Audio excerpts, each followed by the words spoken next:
जवळपास 21 गोणी अंमली पदार्थाचा साठा भेटला।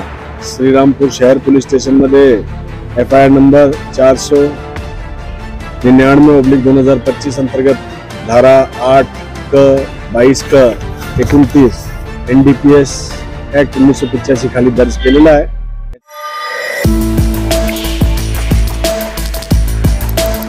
श्रीरामपुरात कोट्यावधीचे ड्रग्ज जप्त, दोघांवर गुन्हा दाखल। श्रीरामपूर MIDC परिसरातील खंडाळा दिघी रस्त्यावर बुधवारी रात्री उपविभागीय पोलीस अधिकारी आणि शहर पोलिसांनी संयुक्तपणे ही कारवाई करत कोट्यावधी रुपये किमतीचे ड्रग्ज सदृश अंमली पदार्थ जप्त केले। सदरच्या कारवाईत पोलिसांनी अन्न व औषध प्रशासनाकडून प्रतिबंधित असलेल्या 69,767 किलो वजनाचा अल्प्राझोलम नावाचा अंमली पदार्थासह 13,75,41,000 रुपयांचा मुद्देमाल पोलिसांनी जप्त केला असून या प्रकरणी श्रीरामपूर शहर पोलीस ठाण्यात दोघांवर गुन्हा दाखल करण्यात आल्याची माहिती पोलीस अधीक्षक राकेश ओला यांनी दिली। सदरची कारवाई पोलीस अधीक्षक राकेश ओला, अप्पर पोलीस अधीक्षक वैभव कलबुर्गे यांच्या सूचना व मार्गदर्शनाखाली उपविभागीय पोलीस अधिकारी डॉक्टर बसवराज शिवपूजे आणि शहर पोलीस ठाण्याचे पोलीस निरीक्षक नितीन देशमुख यांनी जिल्ह्यातील सर्वात मोठी कारवाई पूर्णत्वास नेली। सुमारास आपल्याला अशी माहिती भेटली की श्रीरामपूरचे MIDC परिसरात काही अंमली पदार्थाच्या वाहतूक होणार आहे।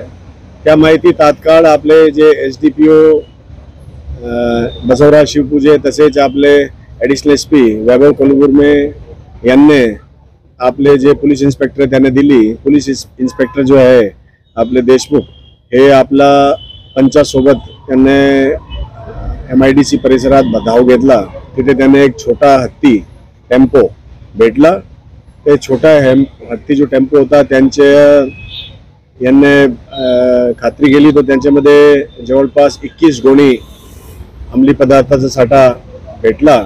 त्याच्यामध्ये 7 गोणीमध्ये जवळपास 69,767 ग्राम असे अल्प्राझोलम चे स्फटिक तसेच 338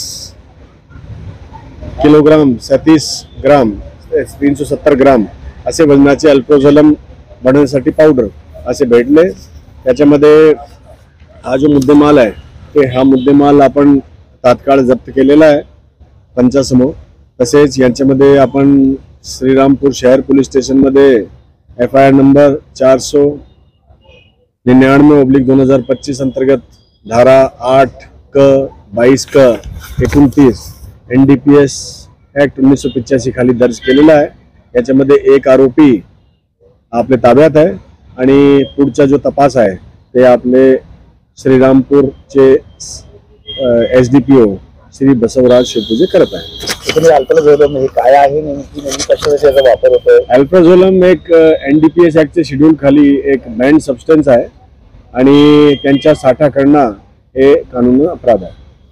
संबंधित अल्प्राझोलम हे कुठून आलं, कुठे जात होतं, काय या संदर्भात कुठे जात? यांच्या काय आता FIR आपण दर्ज केलेली आहे। पुढची तपास आपण करत आहे। त्याच्यामध्ये पुढचे जे लिंकेजेस आहे बॅकवर्ड आणि फॉरवर्ड लिंकेजेस ते आपण शोध करू।